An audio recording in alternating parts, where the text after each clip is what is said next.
In this video, I'll be going over taxi, takeoff, and landing for the I-16. To taxi, what you do is you release your brakes, and then you push your throttle lever forward to start moving. You can turn yourself by either pushing the rudder pedals, because the rudder pedals are connected to the tail wheel, or you can press an individual toe brake to turn.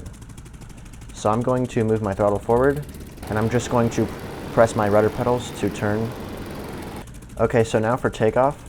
First, you can do left Control C on your keyboard to close your side doors. So for takeoff, first make sure your RPM lever, which is this bottom black one, is all the way forward. And what we're going to do is you're going to pull your stick back, and then you're going to slowly move your throttle around 3/4 of the way forward. And you're going to let go of the real brakes. And when you start moving, you're going to use your rudder pedals to keep you centered on the runway. And you're going to watch your airspeed, and once it gets to like around 150, you're going to let your stick go forward, which will push the tail of your airplane off the runway.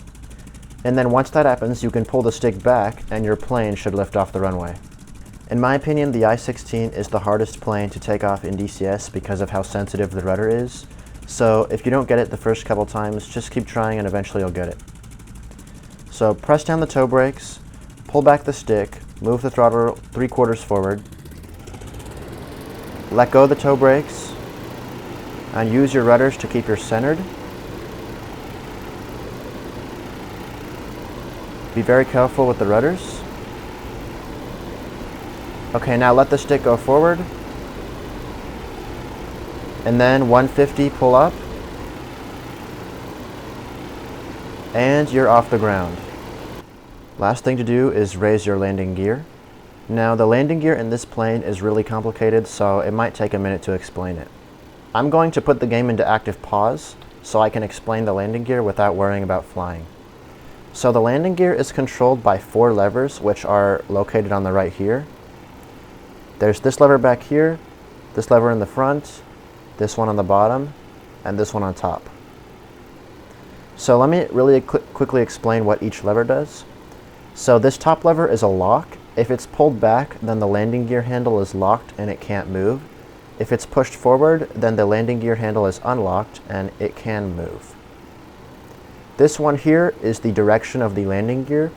If it's pushed down, that means you want to lower the landing gear.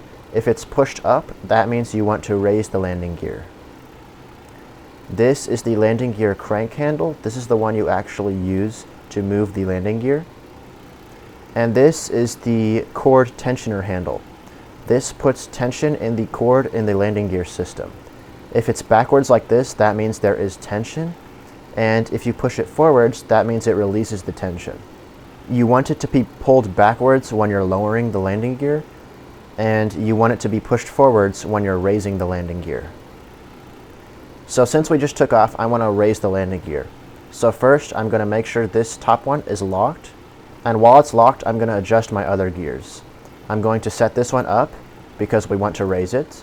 And I'm going to set this one forward because since we are raising it, I want to just loosen the tension in the wire. Now what I can do is I can press this one forward to unlock the handle. And I can use right Control G on my keyboard and just hold it down and it will raise the gear.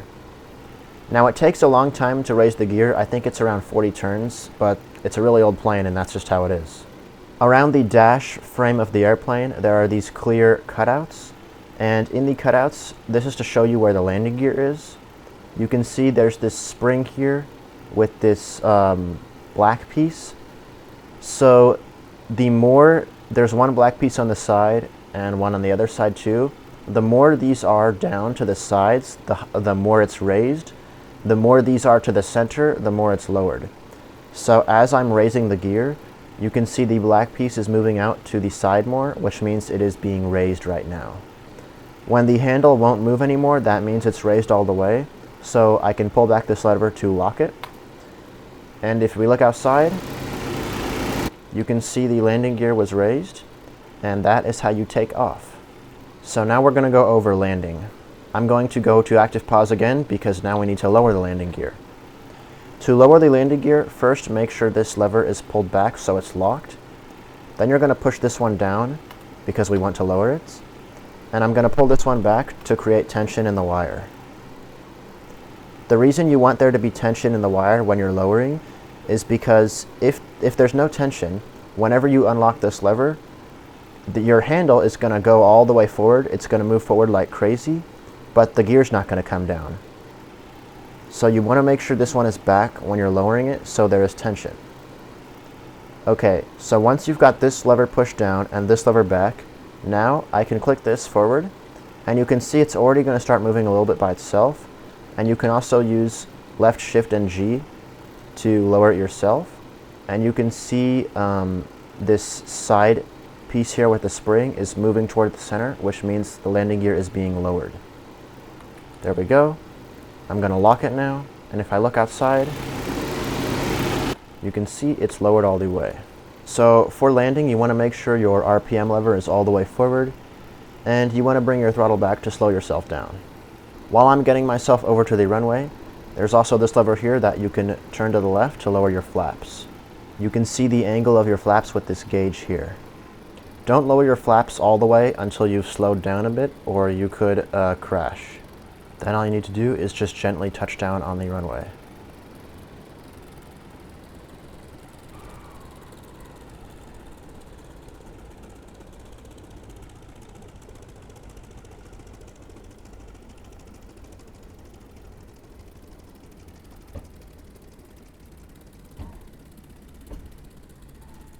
And that is how you land the I-16. Thanks for checking out this video. I'll see you later.